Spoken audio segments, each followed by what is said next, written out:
นะโมตัสสะภะคะวะโตอะระหะโตสัมมาสัมพุทธัสสะนะโมตัสสะภะคะวะโตอะระหะโตสัมมาสัมพุทธัสสะนะโมตัสสะภะคะวะโตอะระหะโตสัมมาสัมพุทธัสสะ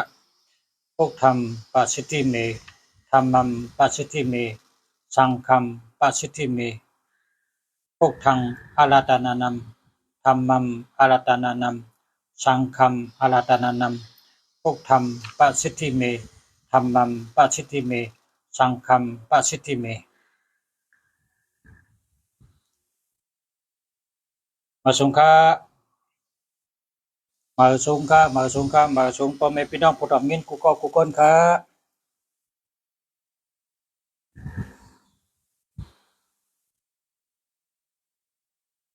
ทำปัสสิทิเมอาราธนานัมพุทธังปัสสิทิเมธัมมังปัสสิทิเมสังฆังปัสสิทิเม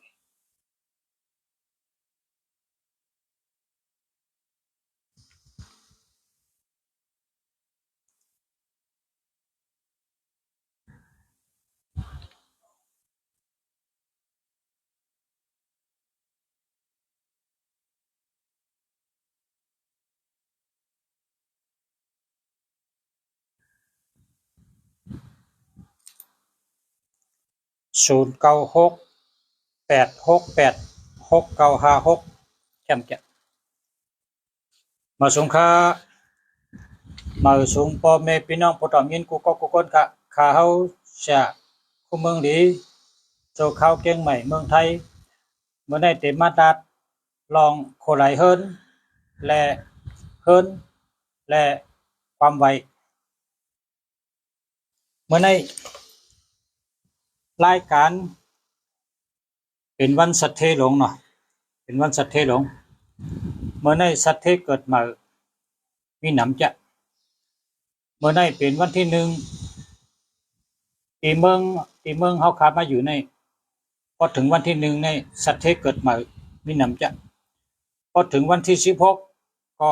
สัตเทเกิดมามีหนำจะพอเผอปอกทีเปิ้นก็หยอกันเต้ค่ะเปิ้นอำแปดอำแดนกันสัตเทหลงก็เกิดมาสัตเทหลงก็มีมาเมื่อปัดปนในมีคนใจก่อหนึ่งไล่ปาก40ว่าล้านป้องนะไล่ปาก40ชื่อน้ำไล่น้ำชื่อเกไล่เกป้องถูกนะเมื่อในก็เป็นวันที่หนึ่งวันที่หนึ่งพอวันที่หนึ่งและวันที่16นี่เป็นวันสัตเทเกิดใหม่หนึ่งเหลือในเกิด2ปอกเกิดวันที่1ปอก1เกิดวันที่16ปอก1เมืองในปอนไหลเตะเปิ้นก็หยอเตะพอเตอเตะเปิ้นก็ปันเตะ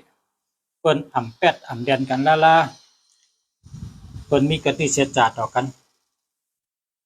เปิ้นชื่อโยต่อกันเปิ้นมีเจอผ่ากลางว่างครึ่งเปิ้นมีเจอทำตาราอยู่ในหัวเจอมาหัวเจอขาวเฉยดีงามมาหัวเจอทำตารามีเกิดป้ามาหังเผอมันหันหน้าอำหันเจอหันหน้าอำหูเจอในว่ากรรมเป็นว่าเวกะเมืองในซ้ำเอาขาหันก้นนั้นเป็นก้นหลีเป็นก้นมีเจอทำตาราอยู่ในหัวเจอ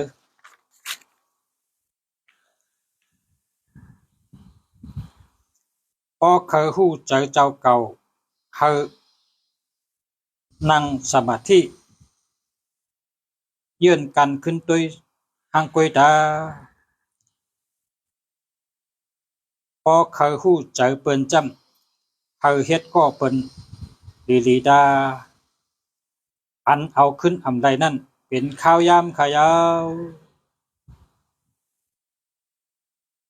อันเอาขึ้นอำใดนั่นเป็นข้าวยามขายาวเนี่ยว่าเมื่อไรคาเดมาลัดลองโคไหลค่ะเนาะหนังฮือแลพ่อแม่พี่น้องผู้ทำมีน้องเขา เฮ็ดเฮินเฮ็ดหอเฮ็ดเฮินเย้าก็เขาเป็นสัตว์เทเขาอยู่ดีกินหวานเขามีเงินมีคำ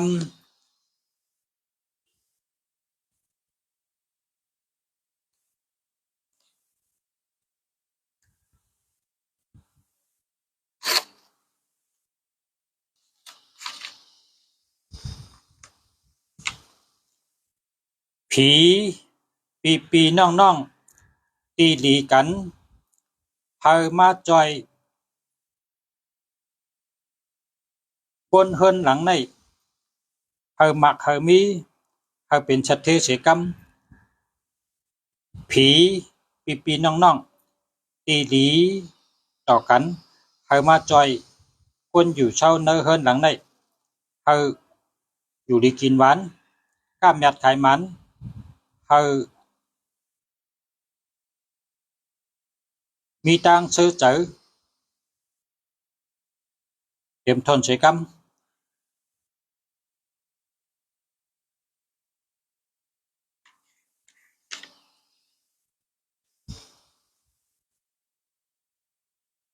1การงานเฮอหลี2ตั้งหักเฮอหลี3นาเฮินเฮอหลี4การเงินเฮอหลี5ไปอยู่หลีเฮอหลี6เฮามีคนจอยคนแถมตาเส7เฮามีคนหิมหอมหักห่มโจมแป้งกูไผ่กูตัง8เฮามีตั้งหูปิญญาญาณปิญญาสติปิญญาสติวิริยะปิญญาดีโตตอนเสกรรม9เฮามีจื่อเสียงดีดื้อหลังเสกรรม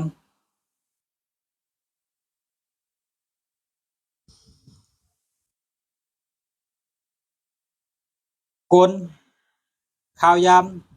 หิมหอมเตแดกไหลจอมกับปานเฮินดูไลห่างหลีข้อที่1เฮินดูไลห่างหลีข้อที่2เฮินดูไลมดเสืออย่าไปชุกชัก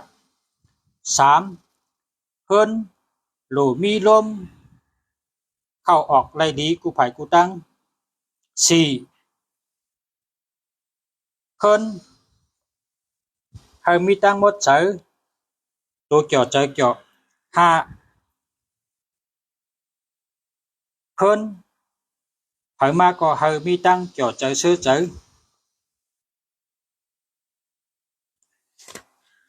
เฮินอันเฮ็ดสร้างในมีกันไหนเนี่ยกำในเมื่อในเตลัดลองโคไหลก็นับโคไหลในเฮาเป็นตัวกิกก็เป็นตัวกิกของว่าเป็นโคไหลหลีโคไหลก้นเสาก็กิกโคไหลก็กิกอันนี้เป็นของก้นโคไหลใน1สิก3สิก5สิก7สิก9สิก11สิก13สิก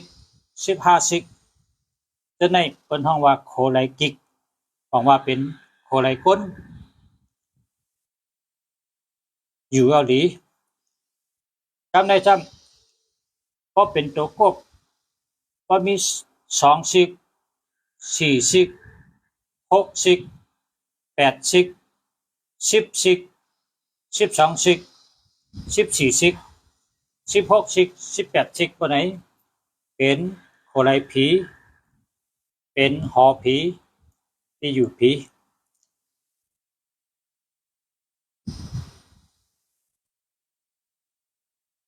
ในเฮาโดยทางผาทางมันกำในพอเฮ็ดเฮินโคไหล1กวาง1หมากมีกวางเอาผัดดินเท่านี้เอาผัดดินเท่าเอาผัดดินเท่าในว่างให้ไหน เอาผาตีนเฮาวางเหอะตั้งในก็เฮอหรือตั้งในก็เฮอหรือตั้งปลายตีนก็เฮอหรือนำน้ำตั้งส้นตีนก็เฮอหรือนำน้ำจึงนั้นนั่นเป็นห้องว่าโคไหลเป็นสัตเทโคไหลคนมี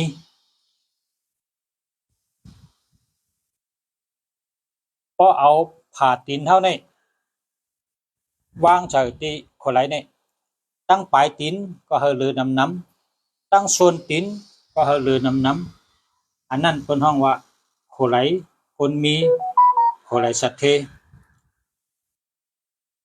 เฮอโดยเหตุเฮ็ดหนังหึงแต่เป็นเฮิรนสัตเทหนังหึงแต่อยู่เย้าเป็นคนมักคนมีข้อที่3โคไหลอย่าเฮอคอนนะโคใดอย่าเฮอคอนสิกมันคอนตรงมันคอนเฮามันคอนได้ละละแต่ไรเฮ็ดเฮอมันตึงๆนะมันตึงๆมันกึ้มนั่นจังกลายเป็นโคไหลอันดี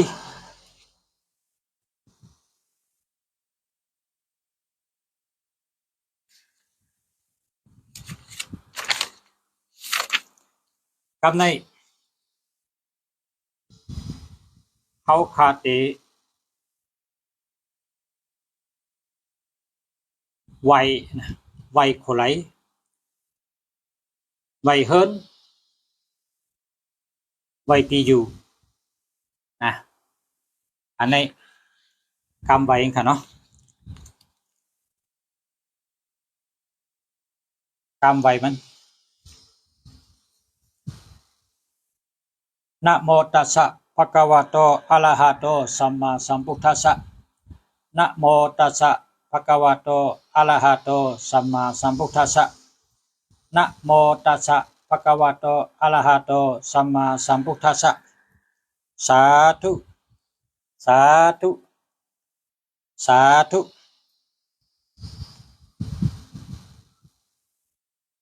หลัดจือเห็นนะ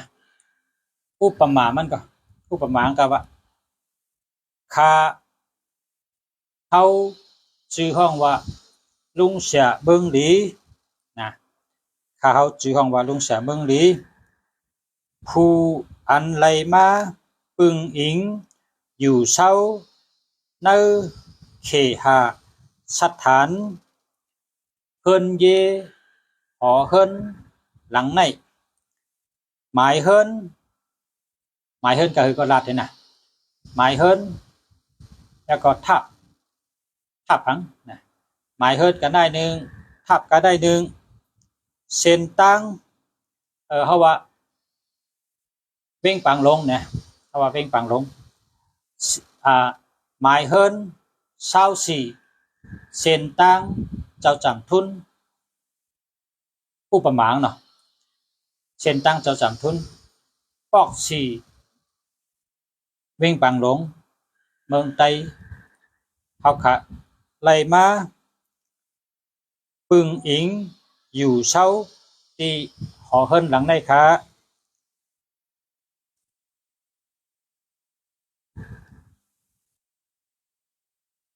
ข้าเฮาเขาย้อนตั้งอกตั้งใจนับย้ำถึง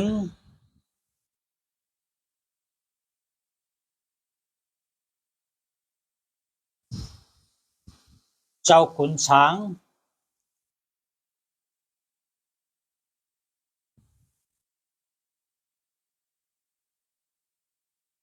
เจ้าแผ่นดินพ่อเฒ่าแม่เฒ่าเจ้าตีเจ้าน้ำเจ้าลิ้นเจ้าหอเจ้าเฮิรนเจ้าของตีเก่าเก่าผู้อันไล่สืบรักษาทิ้งซิมหลู่หลอมต้วยถึงมาต่อถึงวันเมื่อนาย ข้าเฮาย้อนไหลไว้สาแค้นต่อเมตตาปันข้าเฮาเขาและผู้ไหลมาปึงอีอยู่เช้าที่หอที่เฮิรนหลังในกูก็กูก้นอีกเลยลูกน้องตะเปพี่น้องต่างหลายอันใดมาปึงอิงอยู่เช้าในหอเฮิรนหลังในเคยได้อยู่ดีกินหวานกัดเย็นเสื้อสาตัวแคมชาใจแคมชาตั้งกลางวัน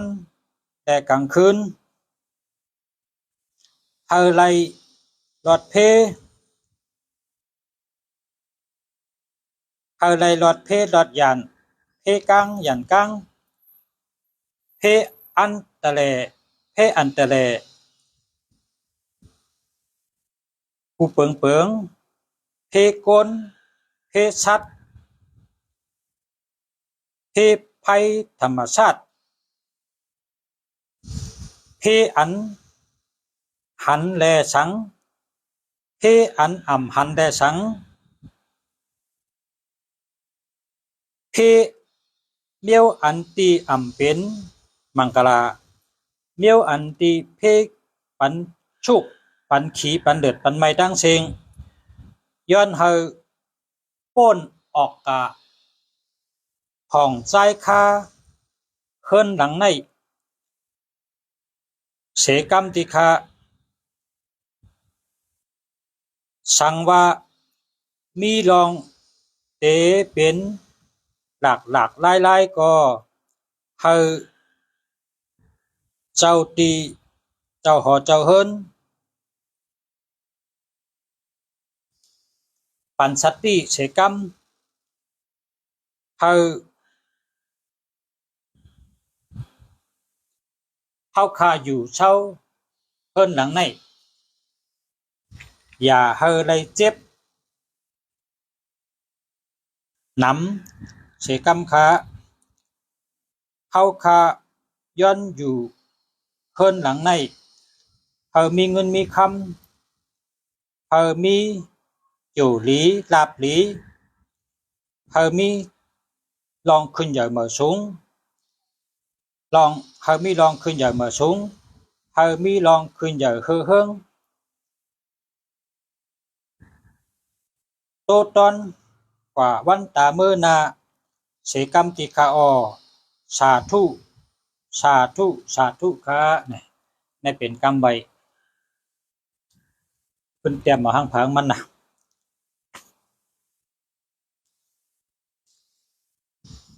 ไวเมื่อไรก็ไรนะไวเมื่อไรก็ไร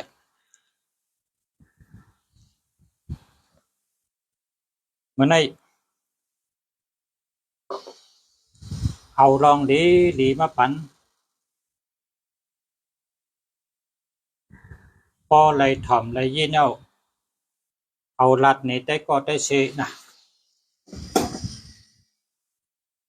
เอาลัดนี่ได้ก็ได้เชเอาลัดนี้อันที่เฮาฮู้จักเอาไรเฮ็ดจอมเฮ็ดได้มีพรดีนะจำจังไหนในเมืองอันขึ้นใหญ่มาสูงในเปิ้นใจกูเมืองค่ะที่เมืองไทยก็เปิ้นใจจังไหนที่เมืองฮ่องกงที่เมืองสิงคโปร์ที่เมืองญี่ปุ่นเปิ้นก็ใจจังไหนแล้วก็เปิ้นก็เฮ็ดจังไหนแล้วก็เปิ้นก็ไว้จังไหนอันที่ลุงชาลัดเป็นกำไตเนี่ยลุงชาปิ่นเป็นกำไตก็นะลุงชาปิ่นเป็นกำไตเพราะว่า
ขอบใจค่ะติรัตขอบใจนะ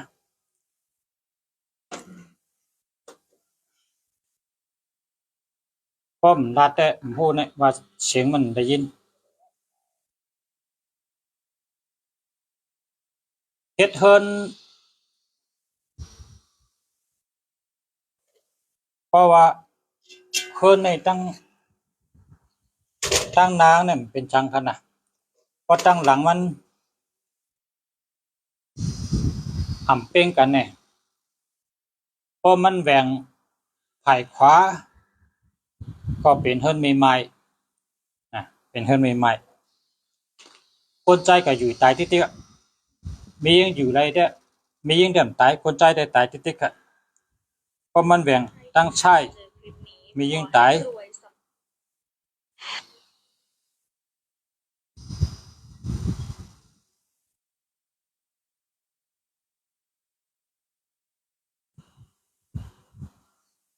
เฮ็ดเฮิรนก็เป็นเฮิรนใหม่ๆพอเฮ็ดเฮิรนนะตั้งหน้าเฮิรนแบ่งก็ได้แบ่งก็ได้เคิกก็กะป้องกับแบ่งตั้งหลังนี่เพราะว่าเขาเฮิรนเหี่ยวมือกะในเฮิรนเขาไผ่ขวามือนี่มีลูกนอน2ลูกเหี่ยวแหละพอป่นลูกนอนเอาจะมีโคไหลลงโคไหลนั่นพักตูนั่นกว่าจู้ทางขี้อำนั้นก็กว่าจู้2ไผ่นะเขาเฮ็ดจังนั้นไว้เฮิรนจังนั้นนี่เป็นเฮิรนใหม่ๆคนใจตายทีเดียวคนใจก็อยู่ในตายทีเดียวเขาก็อยู่ก็ตายไผ่ขวามือนี่มีลูกนอน2ลูกก็ในเฮิรนในประจำลูกที่หน้าเฮิรนอะไรไปเขาเฮิรนกว่าไผ่ขวาในยาวสุดไผ่ใช่ช่ำกว่ามีพักดูออกแล้วก็ตั้งหลังมันยาวเป็นกันมีพักดูออกกับจู้2ไผ่เนี่ยกับจู้ทางไผ่เนี่ยให้เนาะเฮิรนจะไหนจำเป็นเฮิรนเมยิงตายติ๊กๆคนใจอยู่ตายมียิงอยู่ตายติ๊กเป็นเฮิรนพอไม้อันในเฮิรนตัวท่องว่าเฮิรนแหว่งป้องแหว่งทั้งขวาคนใจตายป้องแหว่งทั้งซ้ายมียิงตายเจียวตายอันนี้เป็นเฮิรนดีโก้กับในเฮิรนพี่น้องหำฮักกันนะเฮิรนพี่น้องกันฮักกันคนเฮิรนเดียวกันหำฮักกันหำเป็นใจเดียวกันหำมอใจแถมกันหำมอพร้อมกันหำมอฮักกันนั่นเฮิรนจะไหนเนี่ยเป็นเฮิรนปีกใหญ่เลยโตเฮิรนจะไหนเนี่ยฮักกันครับมีลูกหาก็ใหญ่มากกะก็ตั้งก็เท่ามาไผก็ไม่อยู่จำพ่อแม่ใครอยู่จำก็เพิ่มฮักกันคนละคนตึ้นมิใจฮักกันตึ้นไม่ดูกันอันนี้เป็นห้องว่าเฮิรนทำฮักกันกำในเฮิรนฮักกันจำเป็นจังหือเนี่ยเฮิรนฮักกันในจำมีลูกหลายก็ตั้งโขตั้งเมจำฮักกันเนี่ยมีลูกล่างก็ไผก็ใครผัดพ่อใครผัดแม่เฮิรนหมอฮักกันเนี่ยเป็นเฮิรนปื้นกวางจันหนึ่งกวางจัน2แก็บอันนี้เป็นเฮิรนฮักกันทวนพอมีลูกมามีลูกหลายก็ยะลูกล่างเขาตุ้นอำผัดพ่ออำผัดแม่แค่ผัดนะก็เปิดฮักกันอยู่จำกันมีตั้งเสื้อใจมีหยังก็กินข้าวแว่งกันนะในเปิดห้องว่าเฮิรนฮักกันลีฮู้ลองเฮิรนเขาเป็นเฮิรน อันเกิดมาดุดังเอาก็หมอฮักบ่แม่นบางก็ในเฮ็ดเฮิรนเมื่อไปเฮ็ดเฮิรนลงแล้วเมื่ออยู่ในสึงเล็กๆเฮ็ดเฮิรนหมาแหนเป็นห้อง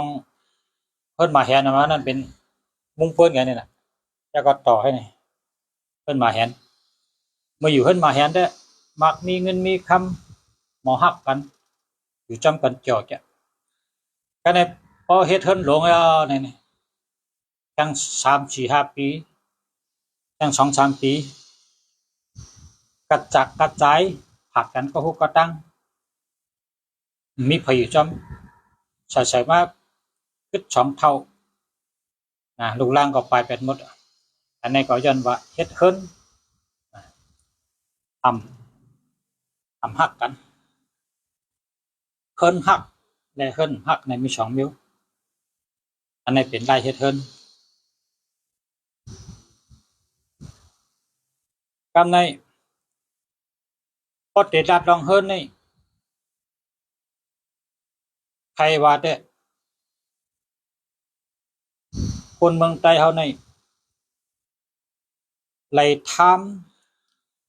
ขุนเมืองหลายจุ่มหลายหมู่เพราะฉะนั้นพอเอาลุงเสียว่าได้โหลเฮ็ดเฮิรน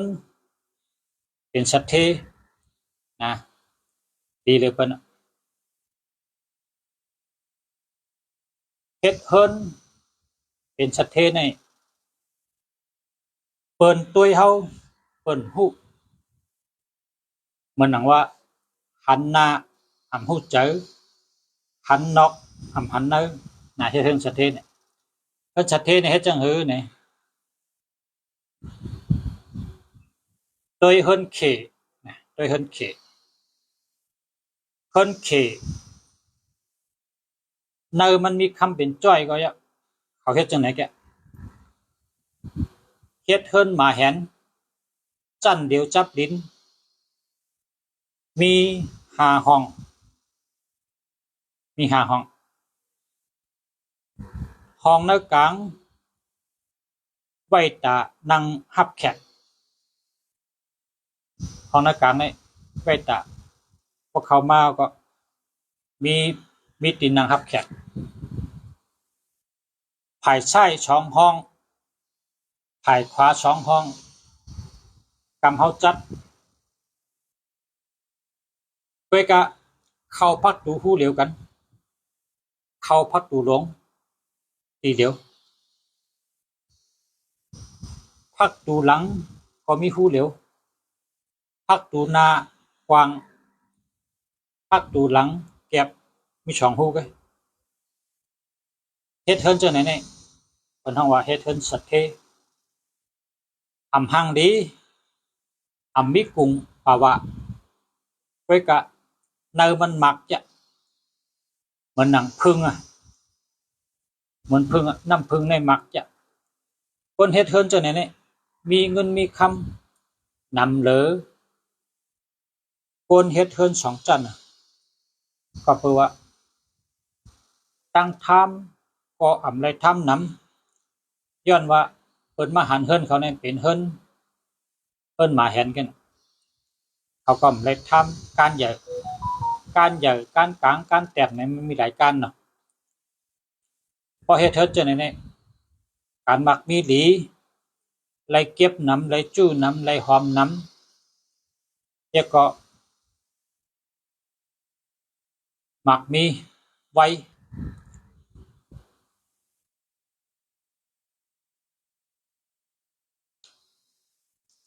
พอเมื่อไหร่ว่าเป็ดตัวนี่จำก็ตึงปังกันปฏิเฮิรนจังหือก็กำในซ้ำลาดในทางเฮิรนคนหวานเฮาคนหวานเฮานี่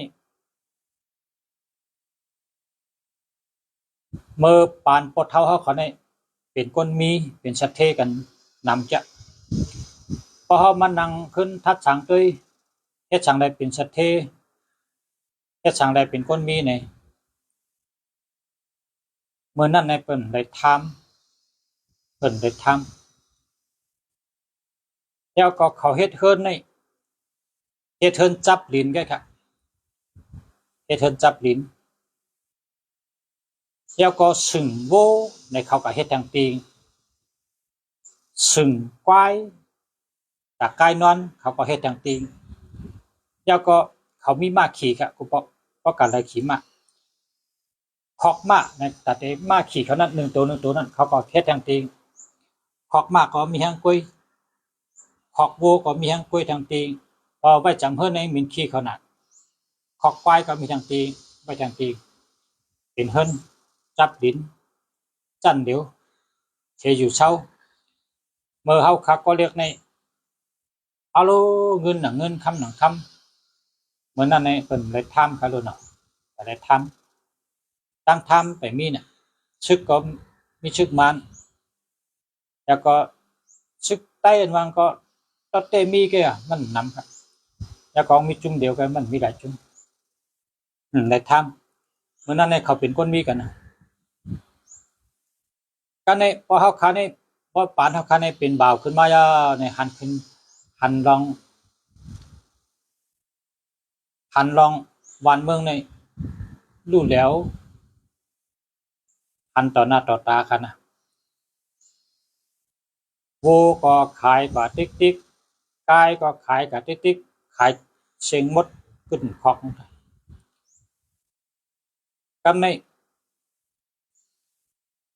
ซ้ำเคกันเฮ็ดเฮิรนสองจันครับซ้ำเคกันเฮ็ดเฮิรนสองจันเฮ็ดเฮิรนแปลนจางเปิ้นหรือไม่เฮียก็เฮ็ดเฮิรนแปลนสองจันจันตั้งแต่นี่อำไว้สังมีตีนางเด่นนางกินน้ำเนียงเมื่อนอนจันเหนือพอเฮ็ดจังไหนได้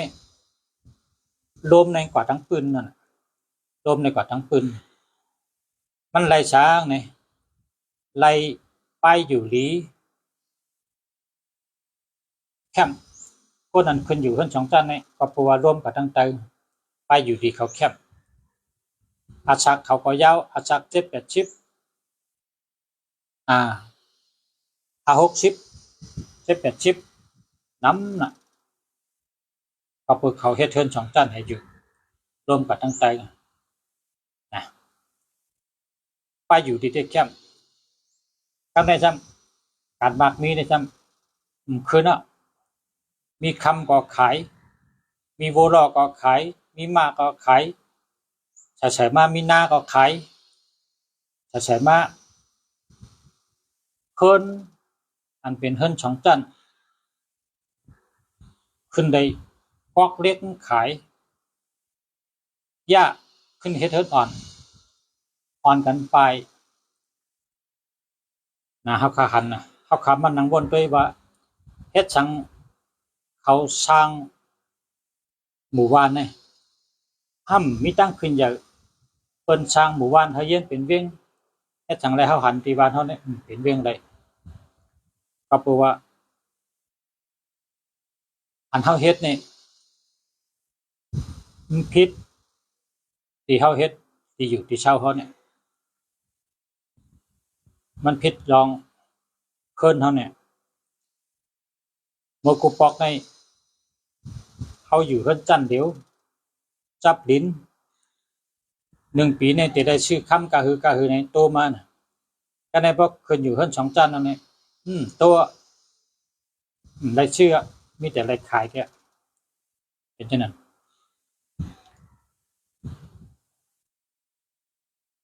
ช้ำเคิ้นอันเฮาว่าปรุงจำเคิ้นอันที่อันเฮาเห็นฮู้ตัวเร็วแท้เฮาเห็นฮู้ตัวเร็วแล้วก็เปิ้นว่าเคิ้นนี่พอเฮ็ดจังได๋ในเปิ้นฮักกันพอเฮ็ดจังได๋ในฮักกันอันวันนั้นก็แม่นน่ะในวันเฮานี่ติมีอยู่บอก3หลัง4หลังนะที่มันเมื่อเขาต้องเพิ่น4หลังในเขาเฮ็ดเป็นเฮิรนฮักกันคั่นนะเขาฮู้ว่าเฮ็ดเฮิรนฮักกันได้เขาฮู้แต่เขาเป็นคนมีเหตุใดเขาเฮ็ดออกมาจั่นเตยในกว้าง กว้างเนียนค่ะจันที่2นะซ้ำเก็บเด็กห่างดีสิขาออมปอมไปเฮ็ดได้เจอเขาหักกันน่ะเพราะฉะนั้นหักกันทนอันนี้เขาคัดด้วยคู่ตัวเร็วให้เขาขาขึ้นวนด้วยจังใจอันเป็นเฮ็ดเฮิรนอันที่ว่าหรืออย่าตั้งเด็กนั้นซ้ำหักกันเตะพี่น้องกันก็หักกันครับเกิดมามีลูก2ก้อยก็หมอหักกันอันนี้ก็ดีคู่ไว้ว่าเฮ็ดเฮิรนถ้าพอแม่นจำล็อกกานี่เฮ็ดเฮิรนจังหือแหมตัวได้คู่อันตั้งนะต้องไปเฮ็ดบ่เหลียวในคาฮู้อิดๆออดๆเนาะข้ามฮู้นำพอได้เฮ็ดก็โทรมาถามค่าอะไรทำได้เสียเงินครับค่าก็เอาเงินสู่เจ้าโดดจ่ายเงินได้เสียเงินได้เสียคำได้เสียการใช้จ่ายซังค่าได้รัดปันจำหนังค่าฮู้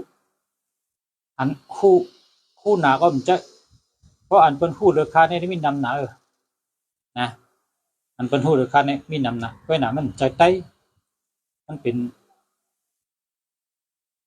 ฉลาเฮาในเขาฮู้นำหนาลองเฮิรนนี่แกก็บ่ก็ถามเขาในกาน่ะกาถามในกาน่ะกัดจู้เขามาด้วยก็กาน่ะให้ไหนฉลาเฮาที่เขาก็เห็นช้อนเนี่ยไปกันนะพี่น้องใต้เฮา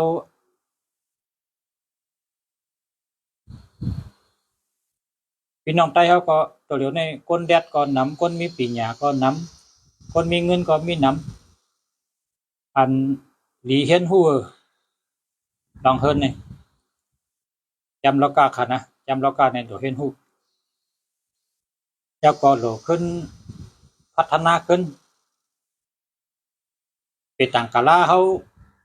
หมังเมียวนำคึดกับตึกมาใจต่อกันบ่เหลียวในทหารมี3ก็เป็นคนมีชื่อเสียงหลังอำมาลาดมันแม่นเมียวมันก็ตึกอำมาลาด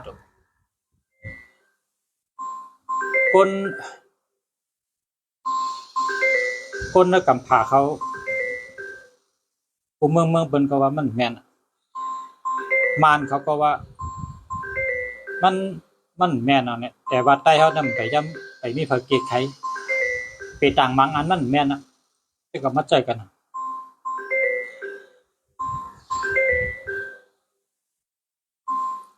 พอเตรัดลองไปต่างนี่คาดได้คาดหันถึงว่าชูเจ้าโลฮู้ย่อจังไปรัดอย่าไปอ่านในปับลิกอันเขาแต้มนั่นน่ะ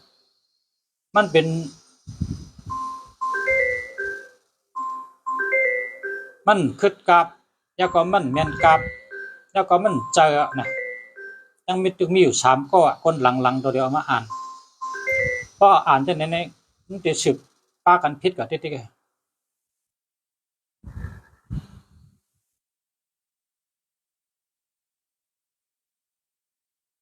เมืองใดก็เปิ้นเป็นทัดสังนะเหมือนเฮาเฮ็ดสวนนั่นน่ะมันต้องทัดสังตัวให้ใจเอาเพื่อใจหาในดอกทานเพิ่นนำกันรัดอย่าไปเอาในปั๊บที่เคมาอ่านมันแม่นน่ะน้องอยู่มันตึ้นแม่นแม่นเอามาสืบอ่านในคนได้ฮู้สังคำได้ข้ามไปตั้งนาติกำนะอาทิย้อนหัดโทรศัพท์กำไปไหนมาชมค่ะตั้งไปอุปถัมภ์กันนะยังช่วยผมในพี่น้องผู้ทำเงินกูก็อยู่ดีกินหวานให้การขยันมาสูงยันให้อยู่ดีมีเงินทางดีเพื่อนกูก็กูก็มาชมค่ะพี่น้องเมืองนอกโทรมา